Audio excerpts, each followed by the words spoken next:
This man has a long way to go. Whether he makes it depends entirely on his own stamina and determination, for he's free to quit at any time. Already he is cruelly punishing his body. His feet are throbbing and blistered, his ankles swelling. His shoulder muscles are aching from the heavily laden burden he carries on his back. His immediate objective is still some 25 kilometers away. But that's only for today.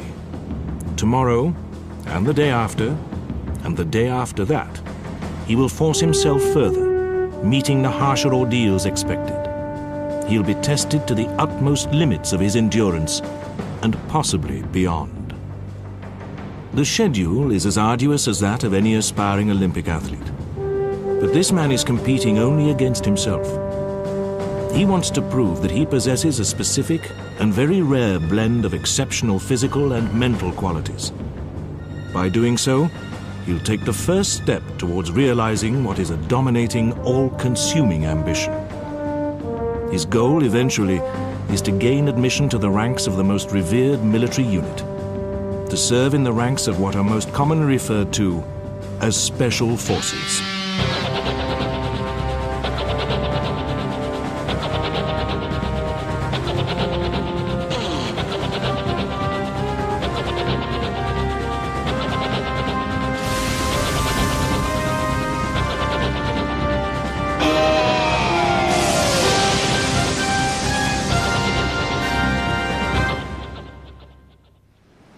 Throughout the armies of the world, there has emerged a new breed of courageous men.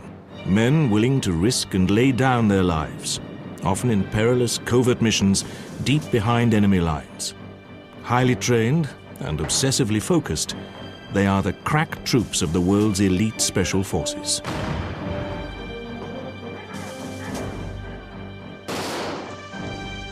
Since World War II, this new breed of elite soldiers has emerged. No longer ad hoc groups mounting hit-and-run raids on enemy targets, but a highly organized, highly trained, intensely self-disciplined and ruthless band of men who make up the individual elite forces of the world's armies.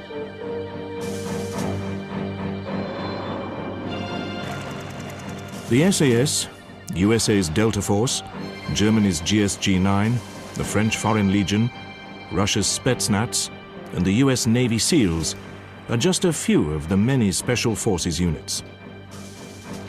All have a grueling and exacting selection process. Only the truly elite make the grade. Once selected, they undergo an intense and physically demanding training process to an impossibly high standard, finally going on to become highly trained fighting machines, with the emphasis on stamina, mental focus, and imagination, but above all, the will to survive, making them the true ultimate warriors. Hello, my name's Andy McNabb. I served in the British Army for 18 years. 10 of those years were with 22 SAS, the Special Air Service. And what I want to do during this program is to relate some of my experiences with you. The first thing I want to say is that nobody gets into any special forces unless they give 100%. That's both physically and mentally. Because once you get in, there's no excuse for anything else, because what they'll demand from you always is 100%. To get into the Special Air Service, or what we call a regiment, takes a high degree of stamina. Now that's both physical and mental, but it doesn't stop there, because once you get into your squadron, that fitness has to be maintained. And there's no fitness tests once you're there, it's all down to self-discipline. But the day you can't fulfill your task because you're not fit enough, then that's time to leave. And even at this early stage in my selection, I felt this affinity to Special Forces and felt part of the family. But still, I had 6 months to go.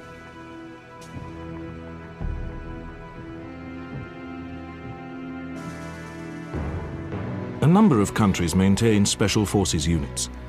The variations make a compact definition impossible, but they all have some common features. Invariably, the units are manned by volunteers only. Entry into these elite forces is exacting and difficult. The training is specialized, intensive, and wide-ranging. The units are small and prefer a high degree of anonymity, as the work is often covert and decided at the highest government level. Sometimes, inevitably, Particular operations attract world headlines, but for the individual soldiers, only a strict, anonymous fame is tolerated, since neither their true names or their identity can be made public. The pay is not extravagant, the time spent away from friends and loved ones invariably long. Anyone joining Special Forces can expect neither wealth nor glory. Theirs is a different motivation, one of self-belief. How far they can push their own limits, with the inner satisfaction of belonging to a small group of highly skilled and motivated professionals with the chance of carrying out tasks few would even venture to undertake. Special Forces can be traced back even to Roman times, but they only started to appear as we know it during the Second World War. And this was partly due to new military technology, and in particular aviation, because it was now possible to get small groups of men, transport them over into enemy territory to create havoc and bring them back again. So what was needed was men capable of doing that, taking advantage of this technology, because the whole concept of Special Forces is to create the maximum damage with a minimum risk. Burma, 1943. The Chindits, brainchild of the eccentric but charismatic Orde Wingate, mounted their first daring raid into occupied Burma, providing a desperately needed gleam of success in a theatre hitherto dogged by defeat. The Chindits blossomed under the joint sponsorship of Churchill and the Americans into a corps-sized Special Forces unit. North Africa, 1942. A detachment of David Sterling's newly formed SAS, the Special Air Service, sets out across the desert on a daring raid which takes them hundreds of miles deep behind enemy lines. In under 2 years, Sterling's men will destroy hundreds of fuel dumps, vehicles, and some 300 Luftwaffe aircraft, the equivalent of a modest air force. The Pacific, 1942. Responding to a radioed warning from an Australian coast watcher living undercover amidst the enemy, American naval aircraft repel a major Japanese strike against the fragile yet vital bridgehead on Guadalcanal. Gran Sasso, Italy, 1943. In a spectacular rescue mission, a German unit led by Otto Skorzeny snatches the captive Mussolini from his mountaintop prison. Malaya, 1951. An SAS troop treks into the jungle for a week-long reconnaissance mission. Such missions are crucial to what will prove to be one of the most successful counterinsurgency wars ever mounted. Vietnam, 1964.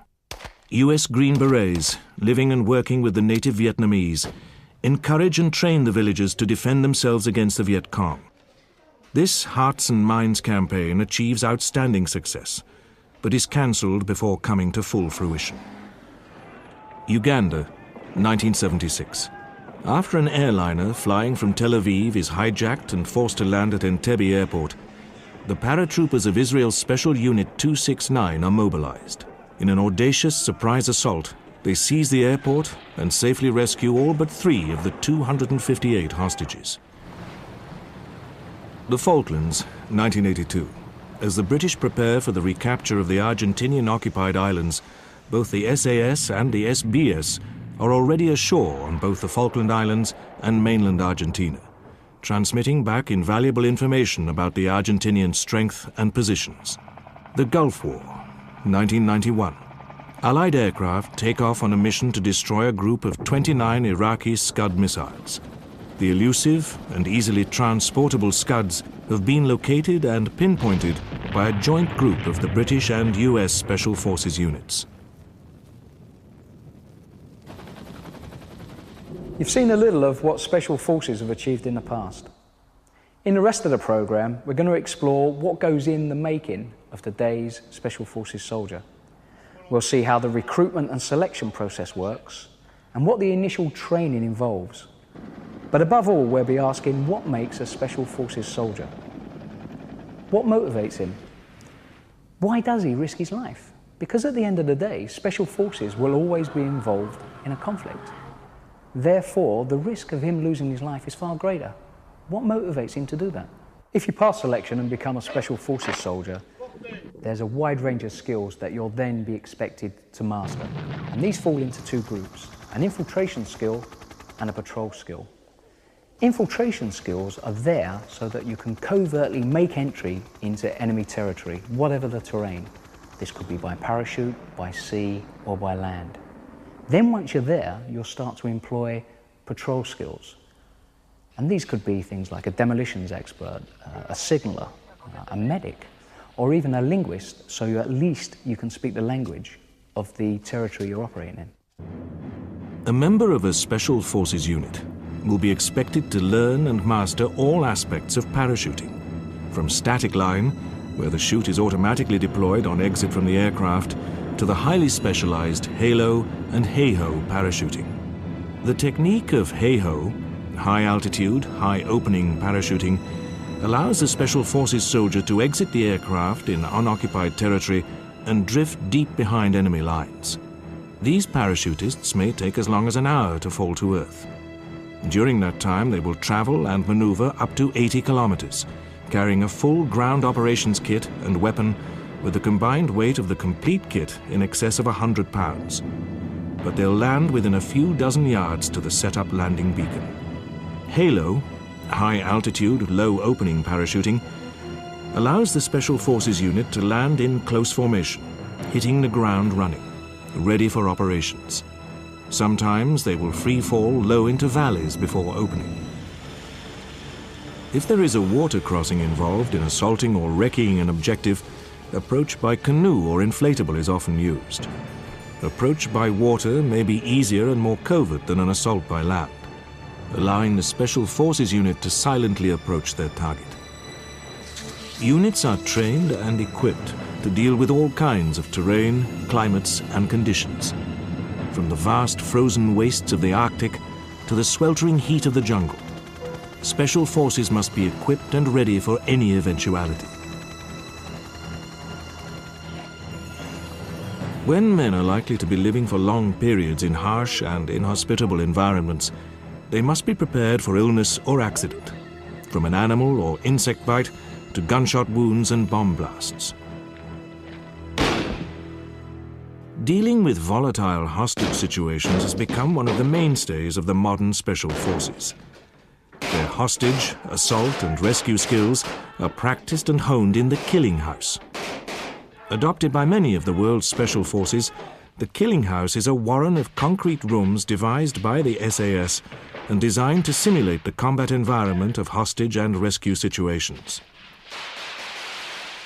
There are many trouble spots in the world where winning the trust of local people is as important as any military operation and can often help in achieving objectives.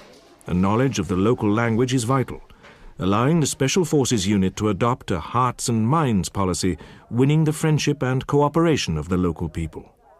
You've noticed we haven't been talking about shooting people or blowing things up. Yes, that does happen. Sometimes that is your job.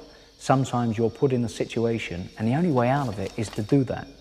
But if you look at the terrorist situations that the regiment gets involved with throughout the world, arrests outweigh the number of kills that the regiment have taken. That's purely because if you're in a situation to kill somebody, they're normally in a situation to kill you also. And that's what you don't want. You want the maximum gain and the minimum risk. What Special Forces do want are the gun-ho Rambo type characters. Anybody coming on selection thinking that they're going to be James Bond afterwards are soon weeded out. What they do require, though, is a person with level-headed intelligence. There's lots of new information and lots of new skills that you've got to take in and understand, and then be able to use them under extreme pressure. You've also got to be able to think, work, and make decisions without any direct command, because what Special Forces is all about is working in covert situations, so you've got to be able to use this. Details apart, the process for admission to most Special Forces units follows roughly the same pattern, beginning with a grueling period of physical training, followed by an intense period of military training to an impossibly high standard. These must be a truly elite band of special men, a breed apart, the ultimate warriors. Like all Special Forces, the SAS receive many applicants. With selection held only twice a year, they may have as many as 180 men on each intake. Less than a handful will even make it through the first month. Sometimes, none will. There is fierce competition to serve in the Legion's 2 Rep, the elite parachute division, the most famous of the Legion's 9 regiments. The 2nd Rep is one of the crack fast reaction units of the French army, and one of the most formidable fighting regiments of the world. The US Navy SEALs only take the brightest and the best from the regular Navy and put them through an awesome training regime, whilst drilling in their ethic, to infiltrate the heart of hostile forces whilst clearing the way for larger armed units. The first step of getting into Special Forces is wanting to. Wanting to more than anything else. Anyone at all serious about making the grade will find out all that he can and what he might face during selection and prepare for it. He will know that the bulk of Special Forces selection will comprise of increasingly grueling tests of endurance and stamina, route marches, obstacle courses, and fitness tests. A prospective candidate will train for it and will have to train relentlessly. I basically trained every spare minute I could, and passing selection became a total obsession, and there was nothing else that mattered. I even spent Christmas Day up on the Brecon Beacons getting some hill work in before I went for my winter selection. And every morning when I had a shave, I'd written on the mirror, RGJ no, and that was my old unit, regiment yes. Much of Special Forces selection is designed to mirror the contingency of actual warfare. In a combat situation, no one can predict the unpredictability of war. Accordingly, on selection, the men are sent from checkpoint to checkpoint, not knowing when the final leg may be. At times, they're told they have finished, only to be sent out again, designed to break their spirit. Many of the candidates arriving on Special Forces selection will try to gain some physical advantage by subsidizing their diet with electrolytic drinks and multivitamins. But the old hands will tell you, a plate of stodgy meat and potatoes is just as effective. I just basically drank loads of Lucozade and all those electrolyte type drinks. The biggest tip I was given that really works was getting as much breakfast as possible. All the fry-ups, the toast, the cereals, everything. There were some people who really didn't like that, you know, sort of 4 or 5 o'clock in the morning. But if you don't fill up on stodge earlier on, you're not going to make it. That's the first and last hot meal you're going to get until you get back in at the end of that tab.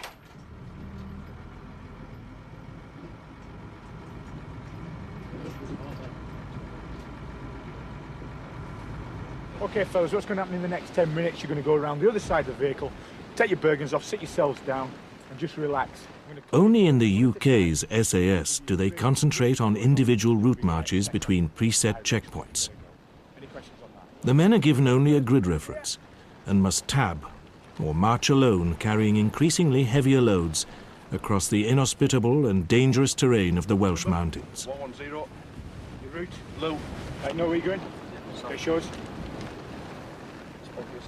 Yeah, no problems. Okay, what direction? Stopping regularly to read the map only adds up to a lot of wasted time, so map reading needs to be done on the move.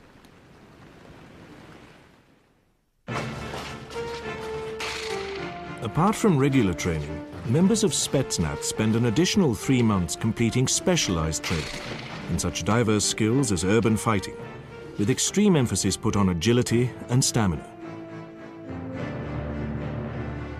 During SAS selection, the first big benchmark test comes within the first week, the Fan Dance. The name comes from the awesome steep ridge in the Brecon Beacons called the Pen y Fan. On the Fan Dance, the men run in pairs with the instructors, whose only advice is, if you don't keep up with us, you're late.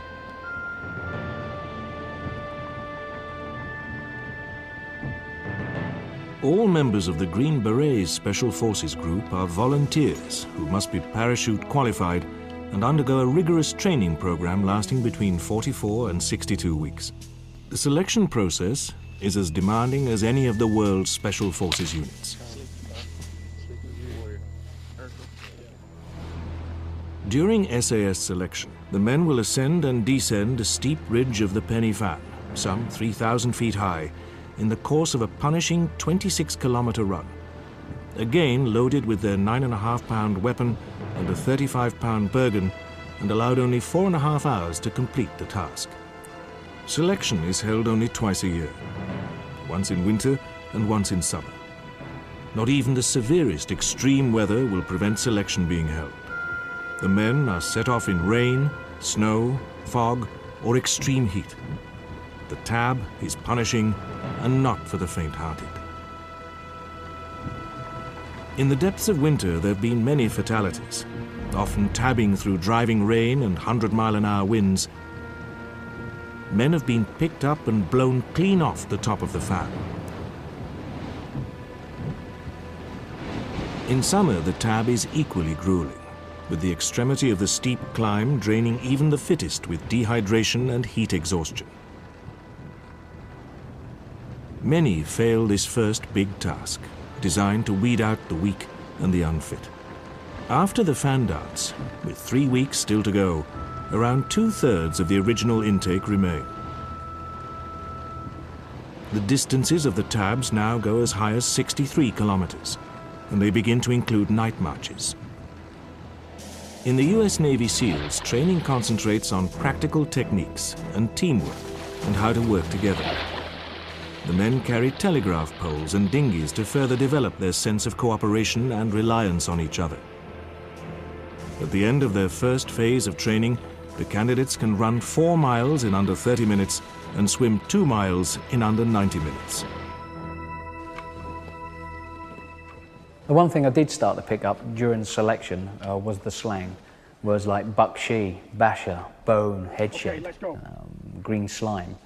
At first, these were very, very confusing, and I just used to nod and agree and try and find out what they were later on.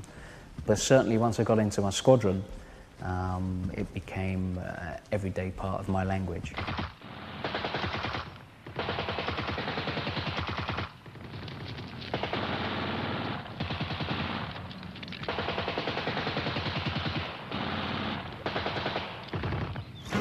But there is good reason for the fierce training regime of the world's special forces. These men may be called upon to face the real ferocity of battle, to be able to function, react and operate in the heat and confusion of bloody conflict, where the objective and lives of their comrades will rely on the individuality and tenacity of the ultimate warrior. As history has recorded, in all theaters of war, the world's special forces have always played a crucial role. Well done, mate. Keep it going. That's good. That's good. Every morning there is a fresh pain barrier to be breached.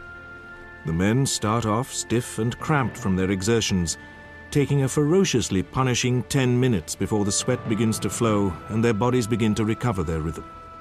And they're still not told what to expect for that day's tabs. During SAS selection, there are pitfalls for the unwary or unalert. Number 155 stop. route. Green stop. Green. Okay. Take your Bergen off. What weight should your Bergen be? 60 pound stop. Those who think it's clever to lighten the load from their Bergen will quickly have a heavy stone added and will probably face being RTU'd once the day is over. Right, you're 15 pounds under. Sorry, stop. Okay, you see the rock there? Stop. Get it inside your Bergen. Your name's been taken and it'll be reported to the training major when we get back, and he'll probably have a word with you. I'll also radio through to the other DS, to the other checkpoints, and they'll check to see if that rock's still in there, so don't dump it. Yes, stop.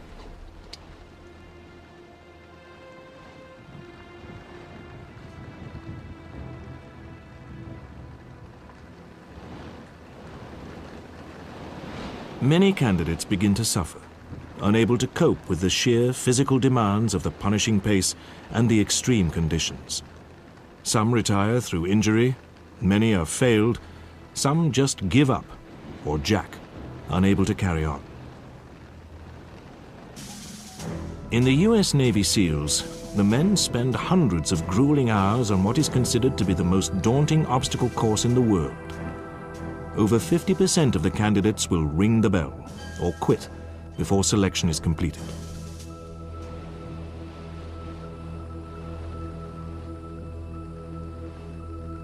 When you start the day's tab, no one tells you the distance that you're going to travel for that day or the cut-off time. all you know is your next checkpoint. Because what they want you to do is move as quickly as possible over those hills with the weight on your back. That not only tests to see if you've got the physical stamina to do that, but also the mental stamina, because you've got to do it day after day. And at this stage, they don't even want to know your name. To them, you're just a number.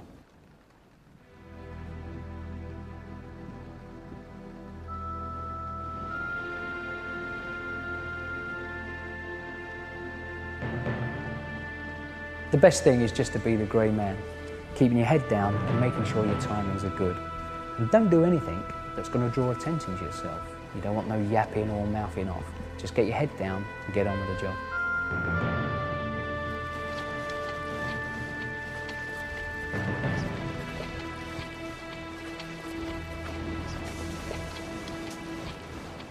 During SAS selection, the numbers grow smaller. The instructors begin to watch for character and temperament. There is no room for prima donnas. The best way to get through selection is not to stand out.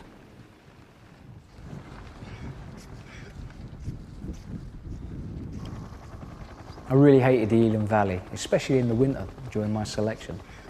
The visibility was bad because of the snow or the rain, which made navigating really hard.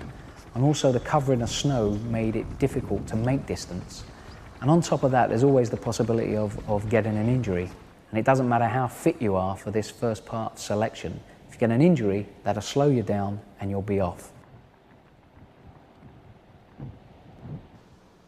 The South African SAS comprises of 3 squadrons and trains along the same lines as the UK's Special Air Service.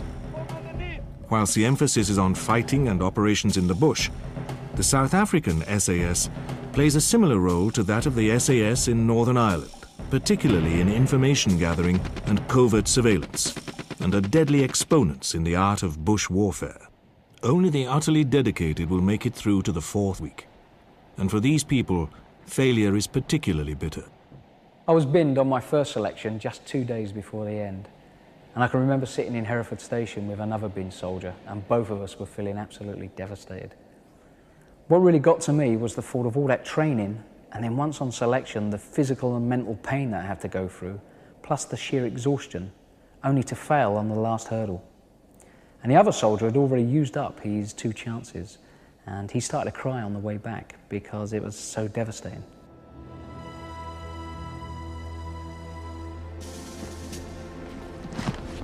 Right then fellas, let's have the first guy. Remember lads, £60 to down your Bergens. If you haven't got £60 when you get to the checkpoint and one of the DS decides to weigh your Bergen, you'll end up with another brick put in and you'll go up to about £80. Alright, so be aware of it. Any questions? At this stage of selection, the Bergen is packed with extra water and rations in preparation for longer tabs, and now weighs a crippling 60 pounds. The rigor of heavy load training is not some form of outmoded military torture designed just to weed out the weak. In the theatre of war, these men will be expected to carry crippling loads of kit and equipment. During the Gulf War, Special Forces soldiers, inserted behind enemy lines, tabbed hundreds of kilometers with loads in excess of 200 pounds. During selection, there is no make-weight in the Bergen, only what is actually needed for operations in hill country, such as food, water, sleeping bag, extra clothing and cooking kit. But the men need to train to carry heavy loads. On a covert mission, the Bergen will contain all the additional equipment needed for operations behind enemy lines. The last exercise, Sketch Map, is an awesome 22-mile tab finishing mid-afternoon. A mere 7 hours later, the candidates set out on Endurance, the final and most formidable of the tests. It is all cross-country, and mostly in darkness. Due to the distance and time, the Bergen is packed with extra water and rations. This extra weight begins to take its toll. At first, restricting the circulation across the neck and shoulders. New welts begin to form beneath the red, raw skin.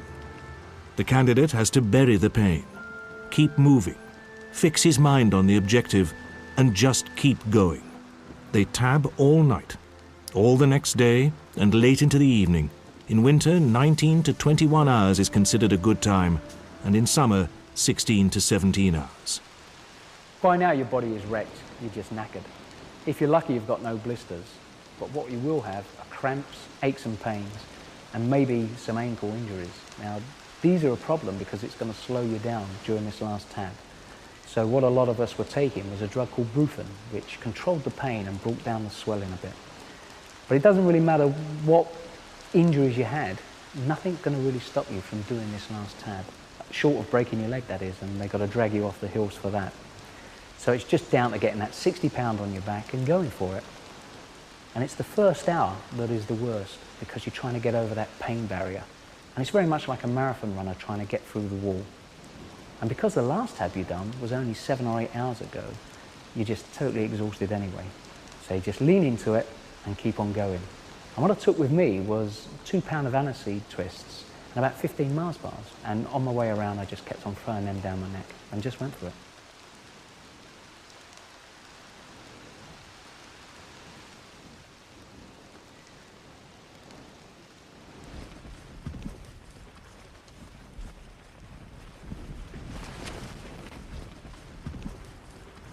All those who complete the last phase of Special Forces selection, endurance, will be in a physical state of utter exhaustion. But for those that do make it, an intoxicating sense of joy and elation outweighs everything. They have made it this far, but still have a long way to go, for they know the first and biggest hurdle is behind them.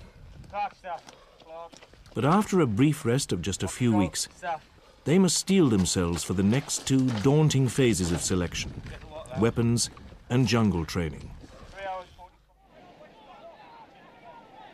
Selection concentrates heavily on fitness, stamina and determination, because without these basic, fundamental qualities, no one will get anywhere in Special Forces. Standards are particularly exacting. In the SAS, only around 10% of the intake survive the first month. Those that do qualify for Special Forces don't necessarily look like professional athletes or musclemen. But different Special Forces look for different candidates. Delta Force troops tend to be visibly muscular. Spetsnaz more athletic. The Foreign Legion concentrate on stamina, and the South African Special Forces on weapons and military abilities. Physique itself isn't important. Everybody thinks in Special Forces is that you've got to be 6'6" tall, 4 foot wide to do the job. That isn't so. During the Gulf, we were carrying loads in excess of 15 stone each. It isn't what you look like, it's if you can do the job. That's what counts. But if you are 6'6", you stand out. Special Forces don't want that. What they want is the grey man, somebody who can blend in. It is possible that some of the men may go straight into operational duties on joining their squadrons. So continuation begins with a period of intensive weapons training, with particular emphasis on the weapons most favored by Special Forces units.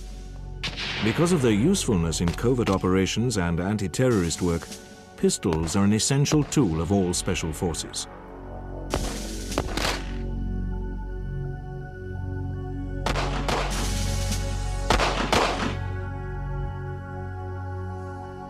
They are not only rigorously taught handgun drills, stance, shoot positions and stoppages, but are made to feel as though the weapon is a natural extension of their body.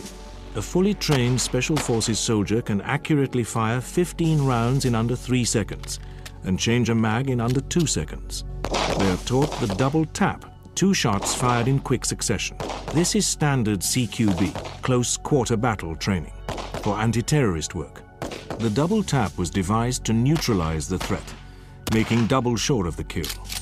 The ability to shoot accurately is vital, and in all Special Forces, firing range work is intensive.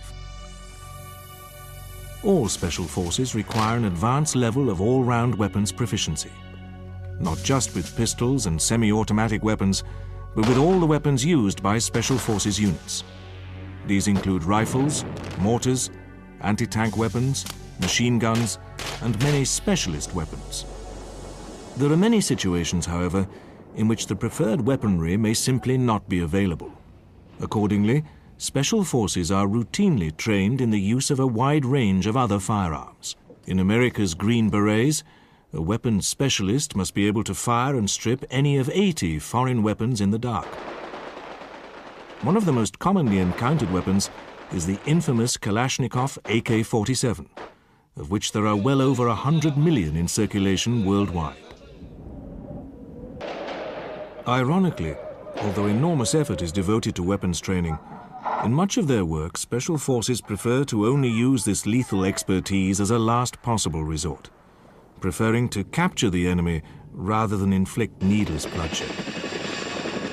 During a conflict, Special Forces are typically used for covert operations such as reconnaissance or sabotage. Once on the ground, Special Forces are highly trained in establishing covert OPs, observation posts or hides. The OPs should command an excellent field of view, with a concealed exit and entry, and be highly camouflaged, allowing the unit to observe unseen. Should the OP be compromised by the enemy, the unit must neutralize the threat and exit the hide, or bug out. Relying on a preset compromise procedure, they'll use a TACB emergency beacon to call in an airlift.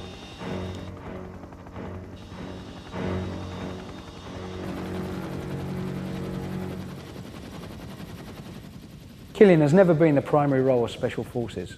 If the idea was to simply kill people, you could get the artillery to do that or have saturation bombing.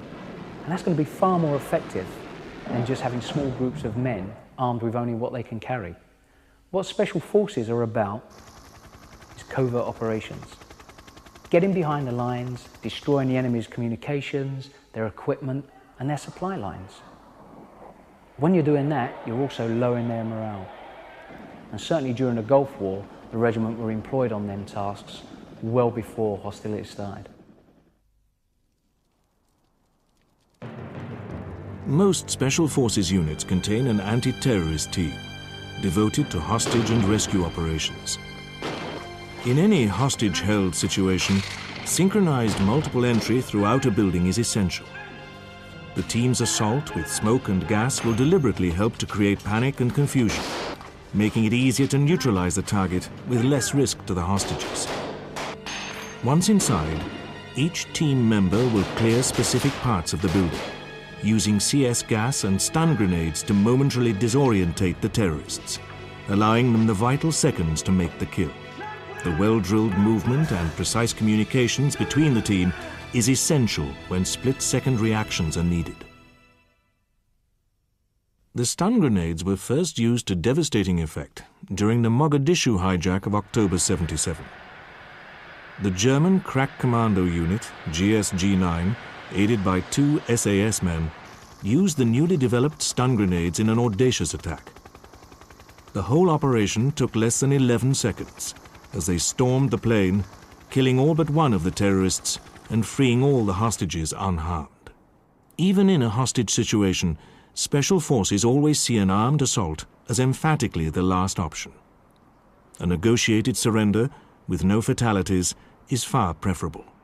But if the murder of hostages is plainly imminent or has already begun, there may be no choice. In this case, the Special Forces will opt to go in with the brief to rescue the hostages at all costs. The unit will have planned the operation meticulously, studied plans of the building, located all points of entry and access, and assessing the best plan of attack. The success of any building assault is based on speed, surprise, and multiple entry. The Special Forces team will aim for the head, using their double tap training. Anything else would be a risk to the hostages. Their captors will generally be in a nervous and excitable state, possibly equipped with guns and bombs which they will probably use as soon as they realize they're under attack. If they're given time to react, the consequences could be fatal. The only time you're going to point a weapon is if you're going to use it. And when we do kill people, we do it as quickly and as professionally as possible. First of all, that lowers the threat to you and the group that you're with. Because obviously a wounded man can still fire back. But also, why make it worse for the player? Just get it over and done with, because it's not a pleasant experience. just not like the films. And yes, we do get scared, but what we do know is that fear is a good, healthy, natural reaction. And if you're saying you're not scared, you're either a liar or you're mentally deficient, and you shouldn't be in this business anyway. That said, no one would hesitate to kill. Killing is taken seriously. We understand that the players that we could be up against have families and have friends just the same as us. But we have a responsibility, first of all, to ourselves to keep us alive, and a responsibility to the rest of the patrol that you're with. And sometimes that means killing them first. And that's just a fact of life. If people think that killing is glamorous, well, basically they must be sick in the head. If you've ever been in special forces, chances are you've had friends who have been seriously wounded or dropped. And it's not fun. It's not fun trying to keep somebody alive who've had their leg blown off by a landmine. And even David Sterling, the founder of our regiment during the Second World War, regretted killing a group of Germans with a hand grenade because he said it was unnecessary and it was just a waste of life to achieve the aim. And that ethos still survives now in the regiment. After weapons training, the next major phase in Special Forces continuation is jungle training, where the men spend a month deep in the tropical rainforest, learning the rudiments of living and fighting in the jungle. On arrival at the camp, the men immediately appreciate the need for supreme fitness. To even stand still in the intense heat and humidity is tiring.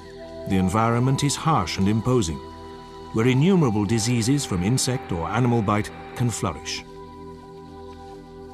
Initial days in the thick, dense bush can be disorientating and frightening, with incessant sounds and movements, an environment with countless hidden dangers, offering any potential enemy abundant cover and the element of surprise. The first thing the men must learn is how to construct an A-frame, which will provide them with a safe place to sleep off the jungle floor. In some armies, they think it's hard to sleep out on the jungle floor night after night. Of course, we practice it because sometimes we might have to. But the problem is the ground is sodden, it's damp, it's crawling with insects, there's snakes, scorpions. And if you're out in it night after night getting bitten to death by these things, it's naturally going to have an effect on your operational capability. And the fact is, you're not in the jungle to prove how hard you are, you're in the jungle because you've got a job to do.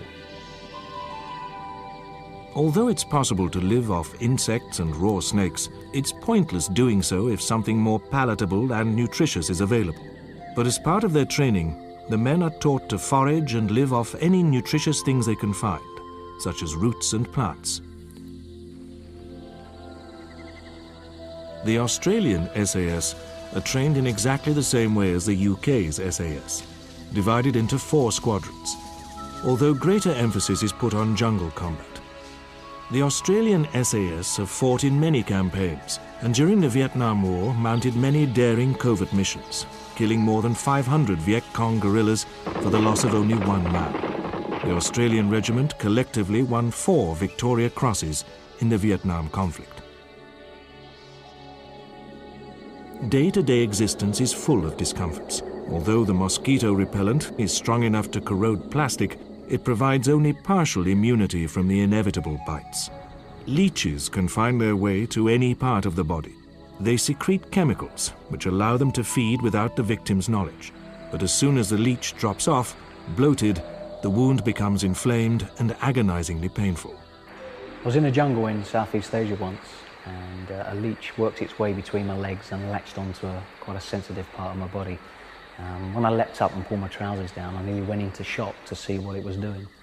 And it left me with this scar, and it's about the size of a cigarette burn, which is fine, I can live with that. The thing I couldn't live with for weeks afterwards was the rest of the squadron telling me that the leech was bigger than what it was dining on.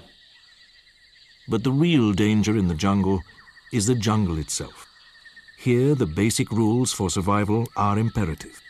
The men are taken through every aspect of jungle survival.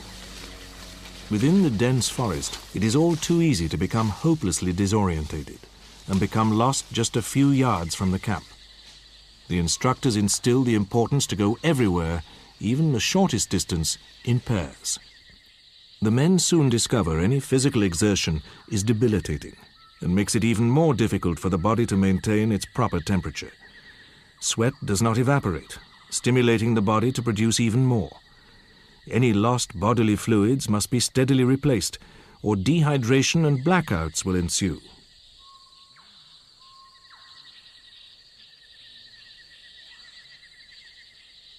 Once you start doing operations in the jungle, it's very easy to forget that you've got to take a lot of fluid on board to stop you dehydrating.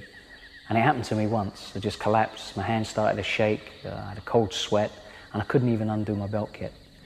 The whole patrol had to stop and get lots of fluids and electrolyte down me to get me to recover. The basic belt kit, which includes water bottles, sterilizing tablets, map, compass and ammunition, is carried at all times. As the means for obtaining shelter and food, the galak or machete is the soldier's single most vital piece of equipment. A large part of the time is spent on practical training and exercises, the preparing of ambushes, and the rudiments of camouflage. For jungle work, camouflage cream goes over the mosquito repellent, and weapons are carried at all times, the most favored being the M16-203, proving its extreme proficiency in the jungle war of Vietnam, and has been adopted as the preferred weapon of Western special forces. The men first learn how to use explosives to clear a landing site or winch hole for a helicopter. If there is any medical emergency or a military need to get out quickly, a helicopter is the only means of getting a casualty out swiftly. On covert missions, the men are trained to operate without spoken orders, using only hand signals to communicate. 4 men are recognized as being the ideal tactical number, to maximize the chance of surprise and minimize the chance of compromise. Each patrol member will be cross-trained, so each man is a specialist in at least one of the patrol skills. A unit would usually consist of a signaller, a medic, a demolitions expert, and at least one man proficient in languages. A patrol must leave no signs which could alert the enemy to its presence. Even cobwebs must be left intact. Bodily waste must be collected. Because of the insect life it attracts, it makes a conspicuous marker. The men take it in turns to lead the patrol, helping to develop leadership qualities and an appreciation of the problems leadership brings. Nearly always, it is better to make a wrong decision and act promptly on it rather than to be indecisive. And the best way to illustrate this is to describe a picture that's hanging on our training wing wall in Hereford. It's a pen and it's full of sheep, and underneath it says you've got to do one of 3 things: lead, follow, or get out of the way.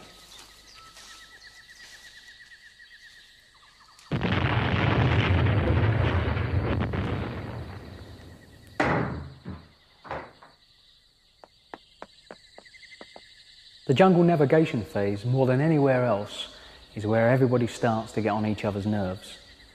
Maybe the patrol commander has taken the wrong route, and that obviously makes it a lot harder for the rest of the patrol. But that is precisely what the DS want, because they're looking to see if you've got the aptitude and the temperament to work in a harsh environment, under extreme pressure, and just with a small group. And the jungle certainly provides that environment. Jungle navigation demands skill and experience. The maps show little more than contours and rivers.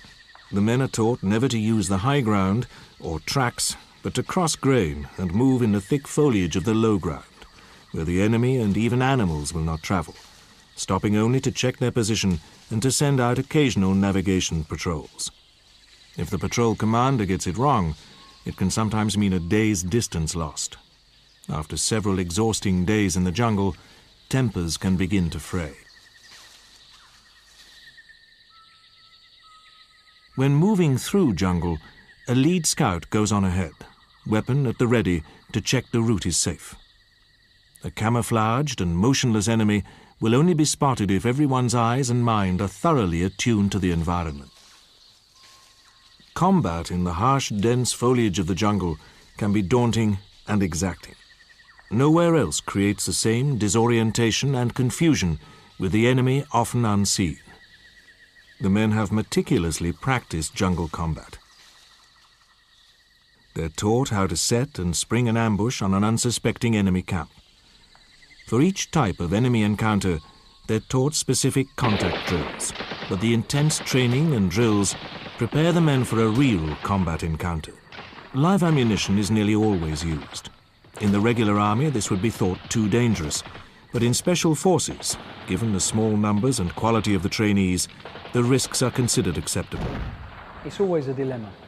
The more realistic the training, the more dangerous it is.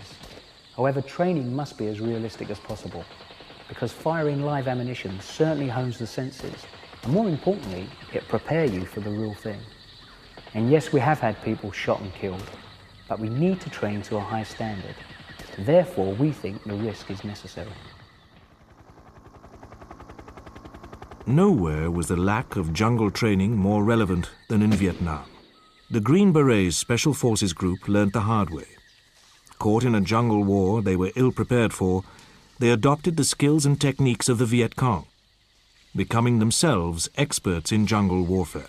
The valuable lessons learnt in jungle combat, patrolling and survival skills have been passed on to other special forces, leading to the exacting jungle training courses now run by all special forces units. The constant pressure on the men is deliberately unremitting. When not on exercises in the jungle, the whole day is taken up with instruction, practice, debriefing, tests and study. And adding to the stress, the men know that throughout the 4 weeks, character and general aptitude are also being continuously assessed by their mentors. We were tested to the extremes, both physically and mentally, because the DS wanted to see if we could make Special Air Service troopers, because it was their decision whether we'll go to the squadrons or not. And personally myself, I found it the hardest thing I've ever done. During the month of the jungle phase, I lost about 1 stone in weight. And in fact, I found it a lot harder than test week, where at least there you could put the Bergen on your back and just cover the distance. And to a certain extent, you can switch off. But here in the jungle, it was just as physical, but that you were put under immense mental pressure at the same time. They were constantly filling you with information and expecting you to take it in and then act on that information. And if they told you something once, they would expect you to remember it. The whole of the jungle phase culminates in a week-long exercise where everything that you've been taught is tested. That's patrolling, navigation, ambushes, escape and evasion, and all the survival skills that you've been taught over those last 3 weeks. At the start of selection, there was 180 of us. By the time we went to the jungle, there was 24 left. And after the jungle, we found out that only 8 of us got through.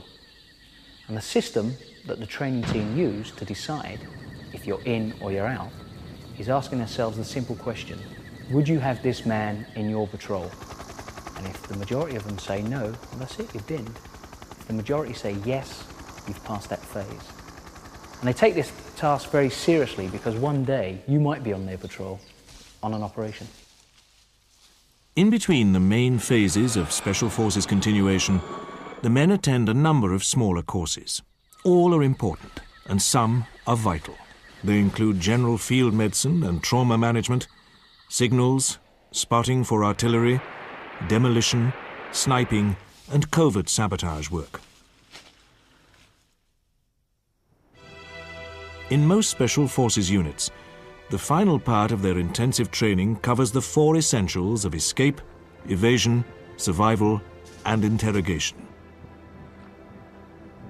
It begins with instruction on how to stay alive in the open, navigating from the sun, constructing and lighting a fire,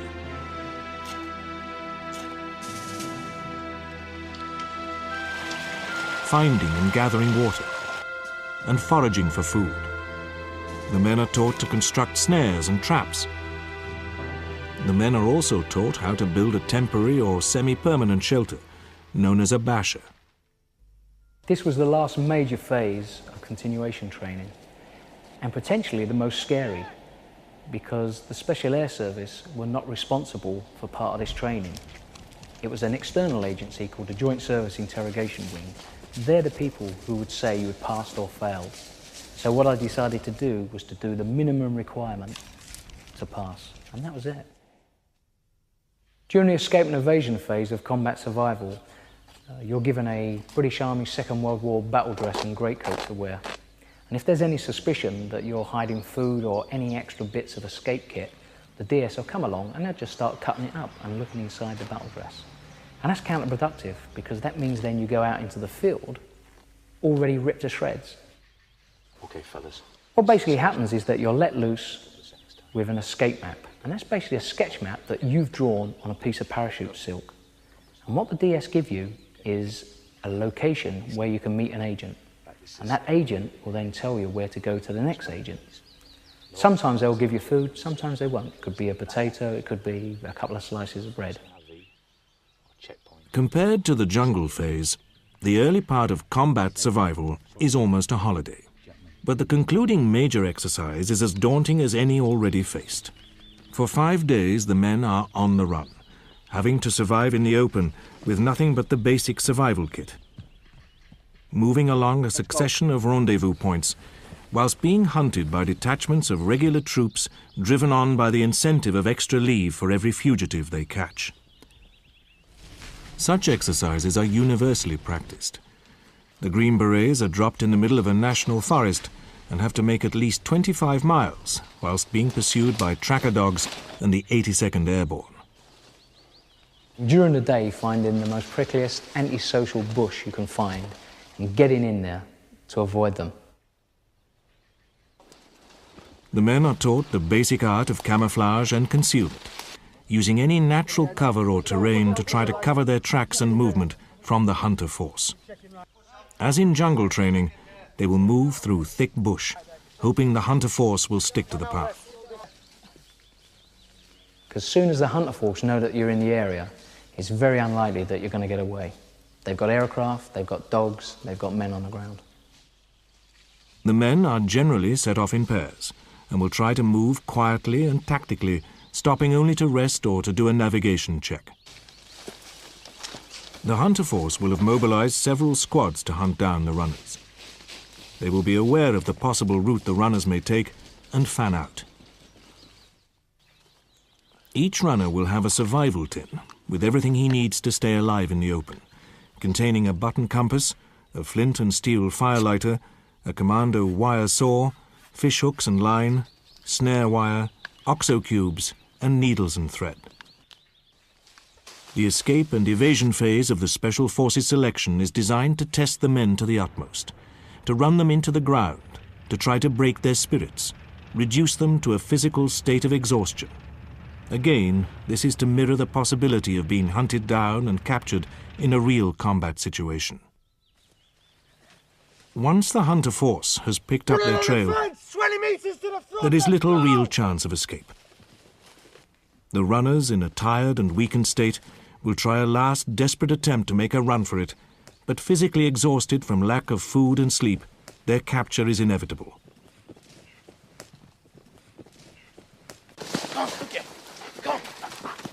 Whilst in this weakened condition, they are suddenly called upon to face a new and grimmer ordeal. Go on, it's walking still! Don't move!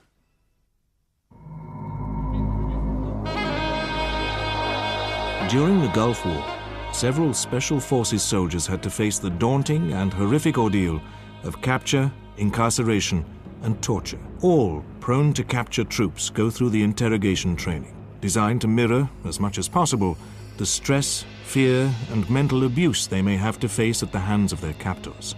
But no one can really prepare a soldier for the physical abuse and torture they will certainly have to endure. To survive this ordeal, the individual soldier must draw on his own inner reserve of strength and courage, and must surely rank as a true, ultimate warrior. Being captured as a prisoner of war must rank as one of the most frightening experiences a soldier can face. The immediate fear of the unknown, the fear of a severe beating or death. Interrogation is brutal, both physically and mentally. And what I soon discovered was that I had to accept that they had physical control over me. There's nothing I could do about that. But what they wanted control of was this. So what I'd done was directed all my efforts to keeping my mind complete, keeping mental integrity. And the way I'd done that was to just keep focused, first of all, on just giving the big four, the number, rank, name, date of birth. They have no idea how long the painful wait may be or what will happen to them next. Interrogation is physically and mentally demanding. For the prone to capture troops, such as special forces, they have been trained for the real possibility of capture and interrogation. During the course, we had lectures from many ex-prisoners of war, from the Second World War, Korean and Vietnam conflict. And the one that really stuck in my mind was a United States pilot who got shot down over North Vietnam and was put in solitary confinement for 6 years. And during this time, he went through horrendous torture. Every major bone in his body was broken. But he was still alive because I was watching him. He was there giving his talk. He had no hair, he had no teeth, he had no muscle mass, but he was still alive. And when I became a prisoner during the Gulf War, I used to think back to that lecture. And it really helped me during the time of my torture because I knew that there'd been people who'd gone through a lot more than me and they were still alive. And that helped me very much indeed.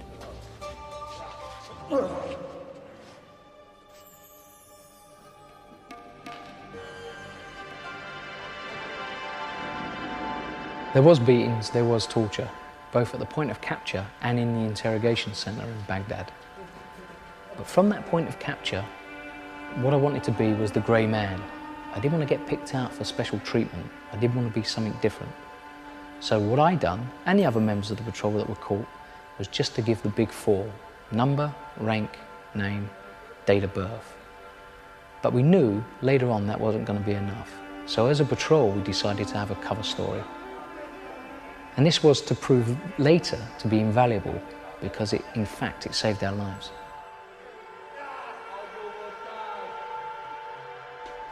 During the interrogation process, people find out a lot about their individual strengths and weaknesses. The interrogators are probing the entire time, looking to break the prisoner. The techniques a prisoner can use are limited but worthwhile. He should try to give the impression of being more stupid and more exhausted and confused than he really is. Underneath, however, he must remain as clear-headed as he can and be alert to his interrogator's tactics. Legally, prisoners of war are bound only to give their name, number, rank, and date of birth. But the captured Special Forces soldiers of the Gulf soon realized this would not be enough to keep them alive. I knew that the Big Four would only last for a short while.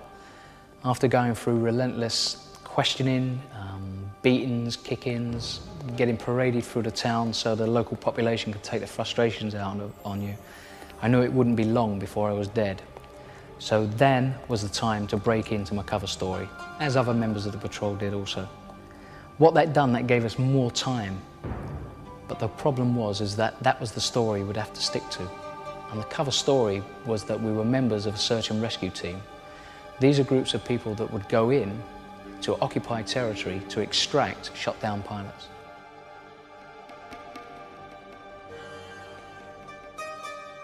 What I went through during combat survival and interrogation training at Hereford really helped me during my time as a prisoner of war in the Gulf.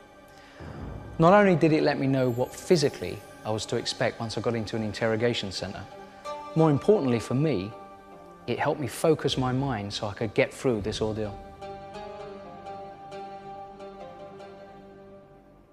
With the grueling and exhaustive initial training behind him, the individual Special Forces soldier will return to his unit to be officially badged. Some are grand public affairs, most are low-key and informal. The US Navy SEALs turn out in their ceremonial whites and invite friends and family. Each man steps forward to receive his acceptance from the commanding officer. The SAS has no ceremony. Each man is ushered into the presence of the commanding officer, who simply hands him a sand-colored beret from the pile on his desk. There are no handshakes. Usually he tells them, "Just remember, it's harder to keep than to get." For me, being badged in 22 Special Air Service Regiment was the most fantastic feeling of achievement I've ever had in my life. Just standing there waiting to get my beret and thinking that I was only one of 8 out of 180 who passed the most arduous selection process in the world made me feel pretty wonderful. And I bet you there's not one single Special Forces soldier anywhere in the world from whatever unit who cannot remember the day he got accepted into that unit and the one that he's trained so hard for. But these men are not just gaining acceptance into a crack elite unit. They are becoming a member of a worldwide fraternity of highly trained men, ready to take on the ferocity of war. From sieges to hijacks, from warfare to the hearts and minds policy, providing aid and medical assistance to war-torn countries.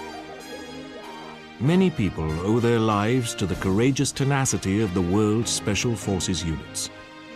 These men have entered the hallowed ranks of the ultimate warrior.